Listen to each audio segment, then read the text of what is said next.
कि थांदला पुलिस ने एक अंधे कत्ल का पर्दाफाश किया है। इसमें कल 28 जनवरी को लगभग 12 बजे हमको डायल 100 पर सूचना प्राप्त हुई थी कि एक व्यक्ति है, कैलाश पिता रायचंद माल, 25 वर्षीय लड़का है। उसकी डेड बॉडी उसी के घर में मिली है, प्राप्त हुई है। तो घर वाले बहुत पैनिक हो गए थे और उसके बाद में उन्होंने पुलिस को सूचना दी। पुलिस में एसडीओपी और थाना प्रभारी, थांदला चौकी प्रभारी, सब लोग वहाँ पे पहुंचे। कोई भी चश्मदीद गवाह नहीं था। तो बहुत ही संवेदनशील ये घटना हो गई थी कि किस तरह से किसने इसकी हत्या की है, कि क्या कारण है। पोस्टमार्टम प्राप्त किया गया, पोस्टमार्टम रिपोर्ट प्राप्त की गई। उसमें ये संज्ञान में आया कि इसकी गला दबाकर किसी ने हत्या की है। क्योंकि ये चुनौतीपूर्ण मर्डर था हमारे सामने, फिर उसमें साइबर की टीम और एक अन्य टीम हमने लगाई।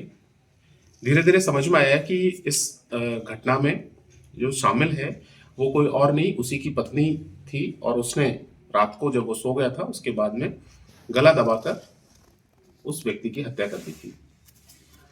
पूरा घटनाक्रम इस तरह से है कि शाम के टाइम पर पति पत्नी एक शादी में गए थे। शादी समारोह में पत्नी डांस करना चाह रही थी, नाचना चाह रही थी, इंस्टाग्राम पर अपना फोटोज वीडियोज डालने के लिए। और पति उसको मना कर रहा था कि ऐसा नहीं करना है आपको। इस चीज को लेकर दोनों में विवाद हुआ। विवाद के बाद वो विवाद शाम तक घर पहुंचा और घर पे जैसे ही पति इसके अपनी पत्नी के ऊपर इस चीज को लेकर चरित्र शंका भी करता था और पत्नी उसको अपने रास्ते से हटाना चाहती थी। इसलिए उसने रात्रि में जब वो सो गया था उसके बाद अपने ही शादी में, उसकी खुद की शादी में जो पगड़ी पहनी थी उसने, वो रखी थी, उसका रस्सी बनाई और उस रस्सी से गला दबा के, गला घोंट के उसकी हत्या कर दी। हत्या करने के बाद पत्नी वहीं पर पूरी रात भर उसने समय बिताया और किसी को भी, परिजन को या किसी को नहीं बताया, और कोई चश्मदीद गवाह नहीं था। फिर कुल मिला के उससे इंट्रोगेशन किया। शुरुआत में उसने मना किया और बाद में वो टूट गई और उसने पूरी कहानी को बताया।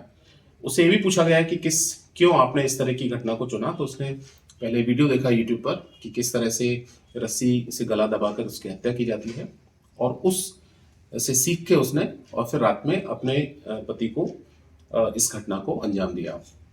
इसमें जो आरोपी या पत्नी है उसको गिरफ्तार कर लिया गया है और बाकी सारे सबूत एकत्रित कर लिए गए हैं। आज उसको माननीय न्यायालय में पेश किया जाएगा। सर, पुलिस को कैसे लगा कि यही प्राइम सस्पेक्ट है, मतलब इससे पूछताछ की जानी चाहिए, कुछ सुराग?